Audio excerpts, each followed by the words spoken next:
Hoy! Good morning! Luzon, Visayas, Mindanao, ka-coffee. Nasaan man po kayong panig ng daigdig? Yan. Good morning, good morning, good morning po sa inyo, ka-coffee. Ito na, ka-coffee. May mga ebidensya na naman na nahukay na magdidiin kay Sara Duterte. Nako, ito talaga mga Sara, itong mga Duterte na ito, ka-coffee. Oh. Namimihasa eh. Andiyan sila sa The Netherlands ngayon, rally sila ng rally dyan para malihis yung usapin dito sa confidential funds ni Sara Duterte. Di bale? Matutuloy pa rin naman ang impeachment, hindi dahil nakakulong na si Digong, i-absuelto na siya dyan sa impeachment. Tuloy-tuloy pa rin po yung impeachment na yan. Hindi makakalusot si Sara Duterte dyan. Kahit nasa The Netherlands siya at hindi siya umuwi dito sa Pilipinas, hindi mo siya kailangan sa hearing. Kung hindi siya pupunta, hindi yung legal niya, di ba? Ito, madidiin sila ka-coffee sa mga bagong na-discover na ito. Mga pangalan, nako, talaga nga naman, oh. Si Inday talaga, oh. Team Asim naman ngayon, ha. Team Amoy Asim. Kaya magaling gumawa ng ng mga narrative na panglihis itong kampo ng mga DDS kasi they're trying to cover itong mga pagnanakaw, itong mga hindi maipaliwanag na winaldas na pera sa ilalim po ng confidential funds ni Sara Duterte. Ito, may mga na-discover ka-coffee. Nasa Philippine Star headline ito, ha. Team Amoy Asim. Oy, sino yan? Amoy Asim daw. VP Sara Duterte pressed to explain new names. Fake receipts. Pumipiyak pa tayo dyan, ha. Mga peking resibo. Fake receipts. Oh, tapos na si Mary Grace Piatos, di ba? Tapos na si Xiaomi. Tapos na si Miggy Mango. Sino pa yan, ka-coffee? Marami pang mga pangalan na unquestionable. Mga hindi may paliwanag na pangalan. Ito, may bago na naman pong lumusot. Itong mga ebidensya na ito talaga yung magdidiin kay Sara Duterte at tuluyan na makukonvict yan at matatanggal sa pagka-vice presidente. Ayan, ha, hindi pa natin pinag-uusapan yung criminal case dyan, ha. Impeachment pa lang yan, eh. Mukhang gusto rin sumunod sa tatay, eh. Gusto rin na nasa loob ng rehas, eh. Yan, para isahan na lang ang rally ninyo. Kasi kaliwat kanan rally ninyo, meron dyan sa The Netherlands. Meron din dito sa Pilipinas. Actually, nagagalit na ngayong gobyerno ng The Netherlands, eh. Kasi medyo nagiging pasaway, eh, itong mga Pilipino dyan, eh. Oh. Para isahan na lang, edi sabay na itong makulong itong dalawa. Baka yan, gusto nila. Di ba? Yan naman ang hilig nila, eh. Malacanang on Monday urged Vice President Sara Duterte to explain the latest set of names on allegedly fake receipts from the Office of the Vice President and the Department of Education during her terms. Yan yung makasaysayang termino ni Sara Duterte dyan sa DepEd at dyan sa OVP. Walang confidential funds ang una, eh. Binigyan ng presidente kasi, syempre, unit team, eh. Kakampi, kaalyado. Sige, basta ayusin mo ng trabaho mo, di ba? Gastusin mo ng tama yan.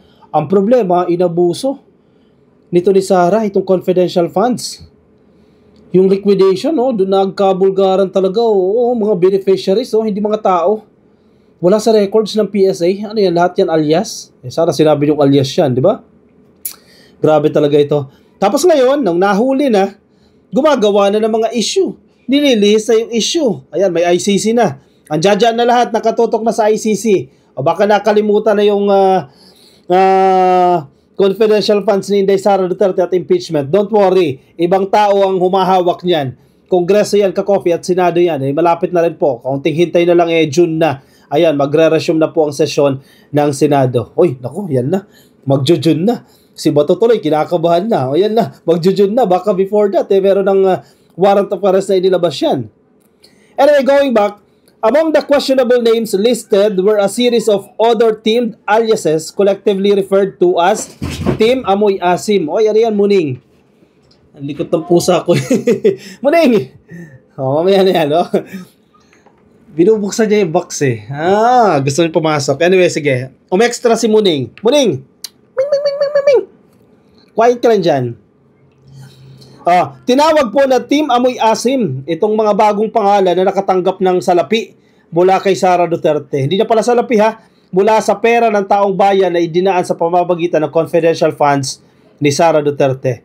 Over the weekend, House Deputy Majority Leader Paulo Ortega disclosed a new set of anomalous names purportedly linked to Duterte's 612.5 million pesos. Again, hindi lang ito yung 125 million pesos, ha.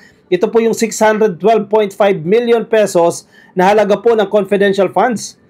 The finding is part of the ongoing review of evidence by prosecutors from the House of Representatives who are preparing for Duterte's impeachment trial dyan po sa Senado.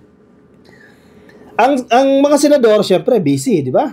Kasi, kumbaga, wala pa sa radar nila yan. Wag muna natin pag-usapan yung impeachment. Usually naman, delayed dyan sa Senado O, iba pa, busy pa sa kampanya, di ba? Si Bato, busy sa pagtatago sa ICC. Itong prosecutors, mula dyan sa House of Representatives, mukhang ayaw nilang mapahiya Ang basa ko dyan, Ang tingin-tingin ko dyan, hindi tayo pwede mapahiya dito. Kailangan manalo tayo dito sa kaso na to. Kailangan mapa-convict natin si Sara Duterte. Kaya ngayon, pinupulido nila yung mga ebidensya Ayan, naglalabasan tuloy. Ilang parte lang naman yan. I don't think na nagiging careless itong prosecutors sa mga inilalabas nilang parte ng ebidensya. Pero kung titingnan mo naman kasi, yan parang version lang yan ni Mary Grace Piatos, version lang yan ni Xiaomi, pero hindi pa po yung ibang ebidensya. Kasi tayo, ayaw din naman natin na dahil sa too much excitement, malabas yung mga ebidensya ng prosecutor. Wag naman ganun. No? Pero feeling ko naman, ng mga prosecutors, nasa isip nila yan na control sa paglalabas ng impormasyon. Anyway, nagpatikim. Kumbaga teaser lang ito, ka-coffee. O may teaser na. O meron pong team amoy asim. Hindi na team suka. Okay Ang suka maasim, ang team amoy asim. Mahilig pala talaga to sa maasim. Itong kampo ni Digong, nagkataon lang talaga binulgar yung mga pangalan. Ask for comment, Palace Press Officer Claire Castro said Duterte must respond to the allegations. Nako, ma'am. You si Claire, wala ka nang maaasahan dyan. Di ka na makakatikim ng explanation dyan kay Sara dahil kahit nga nasa Senado na kahit na nasa House of Representatives na wala kang marinig na explanation Ano pa ngayon? Na kumbaga, wala na, FO na tayo dahil pinakulong nyo na yung tatay ko, bakit ko pa kayo sasagutin, di ba? Sa ano na to, ka-coffee? Magkakaalaman na to ng sagot pagdating na po ng impeachment trial dyan na po sa Senado. We believe that VP Sara has the obligation to tell something about this, to tell something about these discoveries, sabi po ni Castro. Normal response ito ni Yusek Claire, but you don't expect something from Sara Duterte kasi proven na yan, ka-coffee, sa mga hearing. Kahit sino pang kaharap dyan, hindi yan magsasalita dahil no comment lagi yan. Wala kang mapipiga dyan kay Sara. Castro pointed to other findings and irregularities involving fake receipts issued by Duterte's office that have been uncovered. Sino-sino, ka-coffee? Ano itong mga pangalan na inilabas ni Ortega o ng mga prosecutor? Si Amoy Liu. Liu. May classmate ako, Liu yung apelyido. Siguro nag-exist naman talaga yan. Pilipino siya pero Liu, no? May lahing Chinese lang. Amoy Liu. Amoy, pangalan. Ang apelyido ay Liu, Liu. May kilala ka bang Amoy ang pangalan? May kilala ko Aboy. Di ba? Yung abogado. Si Attorney Aboy. Pero ito, Amoy Liu. Ewan ko, kung may kilala kang Amoy yung pangalan, itag nyo na, baka siya to. Actually, sino ba yan? Amoy? May tao bang papangalanan ng Amoy? Amoy? Ewan ko. Invento talaga to. Isa pa, si Fernan Amoy. Yung spelling magkaiba. Yung una, Amoy. A-M-O-Y. Ito naman, si Fernan Amoy. A-M-U-Y. A-M-U-Y. Amoy. Fernan Amoy. Pamilya Amoy talaga ito. At isa pa, si Jug Di Asim. Talaga nga naman ako, kung sino man yung gumawa ng liquidation na to, hindi naman lang pinag-isipan. Sana ginamit nyo naman yung pangalan na medyo realistic at medyo makatotohanan at hindi ganito kalala yung mga pangalan. Si Jug Di Asim, yan, Amoy Asim. Team Amoy Asim talaga ito. Jug Di Asim. J-U-U-G-D-E Asim. A-S-I-M. Jug Di Asim. Si Amoy Liu. Si Fernan Amoy. Si Jug Di Asim. Naku, Amoy Asim talaga. Talaga ka naman, Di naman lang yung pinag-isipan ng bahagya itong mga pangalan na to. These supposed aliases were flagged in Commission on Audit Report based on documents submitted by the OVP and DepEd. Lagot kayo dyan. Na-flag na lang COA yan. Nung pinasa ng DepEd yan at ng OVP, na-flag na lang COA yan. Problematic yan. Sasabihin naman ng mga DDS ang COA ka, hindi nagre-reklamo ano yan? Isa pa ulitin natin These supposed aliases were flagged in a Commission on Audit Report based on documents submitted by the OVP and DepEd. Ito yung nagmamalinis si Sara na parang sabi niya, wala akong hand dyan. Wala akong kinalaman dyan. Madam, sinong pumirma sa liquidation report? Di ikaw, di ba? Sabihin natin, definitely hindi ikaw yung gagawa niyan, pero ikaw pa rin ang mananagot dyan dahil ikaw ang pumirma dyan Di ba? accountability sa'yo yan. Ikaw pumirma dyan eh. Ikaw nagpasa sa OVP niyan eh. Kung paano mo niliquidate yung confidential funds and then sasabihin mo wala kang hand dyan. Naku po, mahirap-hirap yan ha. Ortega noted that these names do not appear in records maintained by the Philippine Statistics Authority. Noon pa yan, ka-coffee. Lahat naman ang naglalabasan dyan eh. Kasi kung inyong matatandaan, no, out of 100%, no, lumalabas na 33% or 35% lang yung may records sa PSA. Yung the rest, embento. Mema lang yan. Una, may chichirya, may cellphone, at may prutas. Sumunod, ang Dodong Gang. Oy, correct, oo. Huwag na natin kalimutan itong Dodong Gang. Ngayon naman, nandito na ang Team Amoy Asim. Grabe talaga yung mga pangalan na nilagay ni Sara, sa mga nakatanggap ng confidential funds. Kung sa listahan pa lang ay maasim na ang dating ng mga peking mga pangalan, paano pa kaya sa mga transaksyon nito? Correct. Dig deeper. Yan ang sinasabi eh.